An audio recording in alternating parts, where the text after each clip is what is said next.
A sandal-clad philosopher from Athens once stared across the Indus and muttered, "Their holy man just sat under a tree until the universe apologized." Suddenly, Socrates' constant questions felt downright ordinary. The Greeks had always believed wisdom was something you argued into existence in the agora, preferably with wine. So when Alexander's scouts in 326 BCE brought back rumors of shaven-headed ascetics who debated by remaining silent, Macedonian officers laughed until they saw imperial troops tiptoeing past naked gymnosophists because the nudes could curse a man into madness. Of course they did. Nothing unsettles a hoplite like someone too calm to swing a sword. Pyrrho of Elis followed the conqueror east and discovered teachers who claimed the senses lied, logic lied, even existence lied.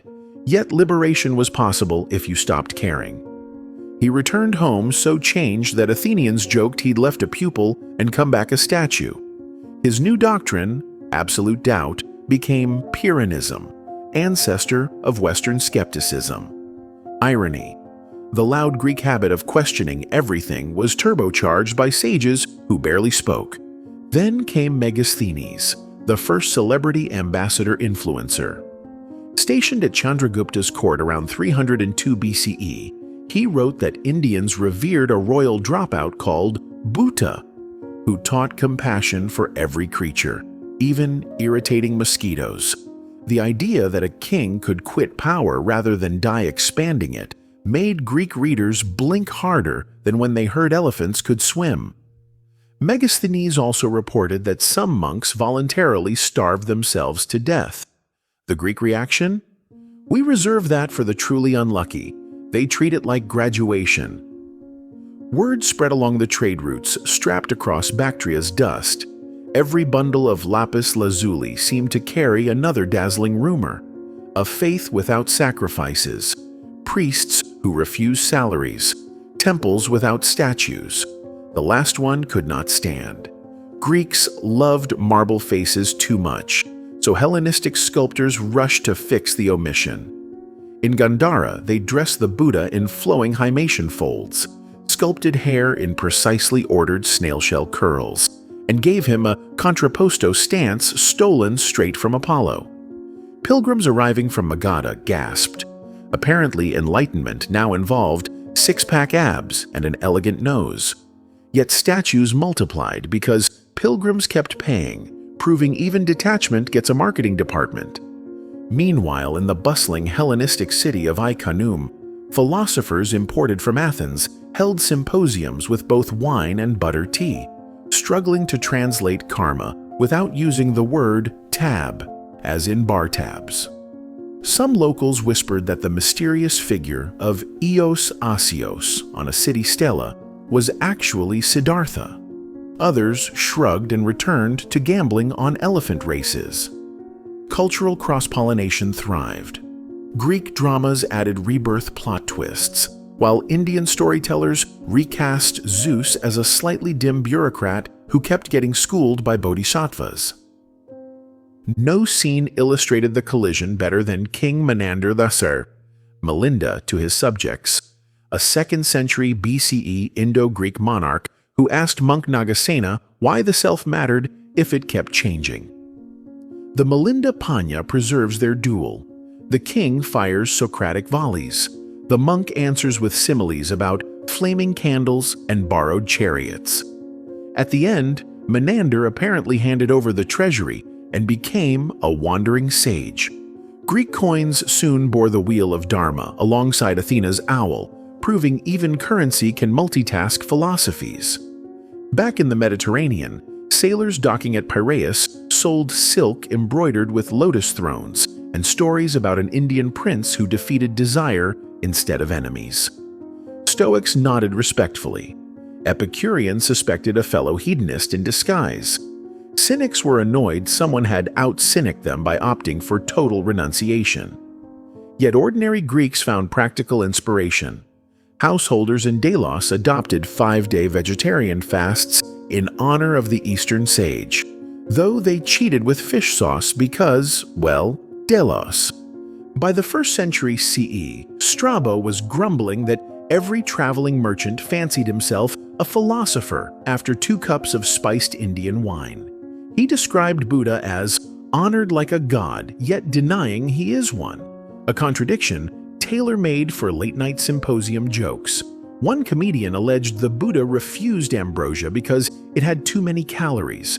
Another claimed Zeus invited him to Olympus, but he declined on grounds of déjà vu. Greek medicine even took notes. The surgeon Antiochus wrote a tract on Indian breathing, where patients inhaled, counted, then exhaled until their gladiator wounds stopped throbbing. He called it pneumotuning. Centuries later, Roman legionaries adopted a version before battle, unaware they were basically doing proto-pranayama in leather skirts. Still, not every Greek thinker was impressed. The peripatetic philosopher Hieronymus dismissed bodhisattvas as men who fear a second mortgage upon rebirth. His student countered that Greek heroes feared Hades' taxes just as much.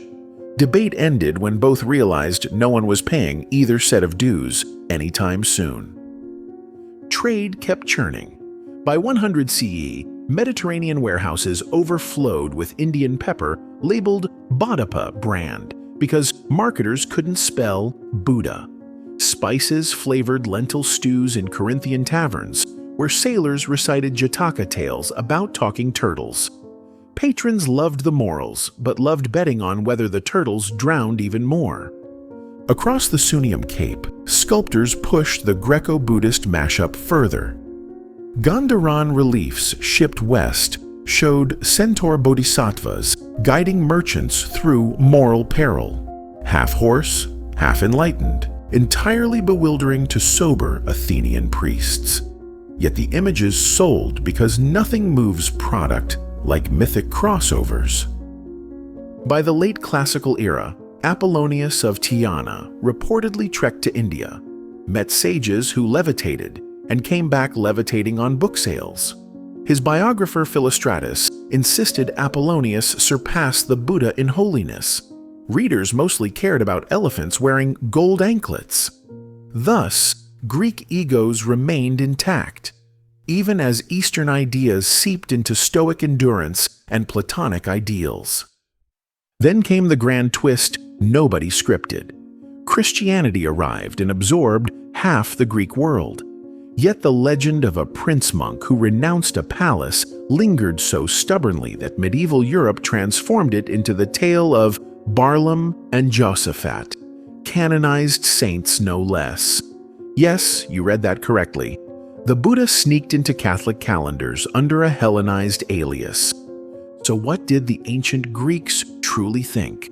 They were scandalized by his silence, intrigued by his logic, jealous of his PR, and ultimately happy to chisel his serene face onto their marble just to see whether holiness sparkled better in Pentelic stone. In return, Buddhism borrowed their drapery, their athletic torsos, and their flair for philosophical fencing.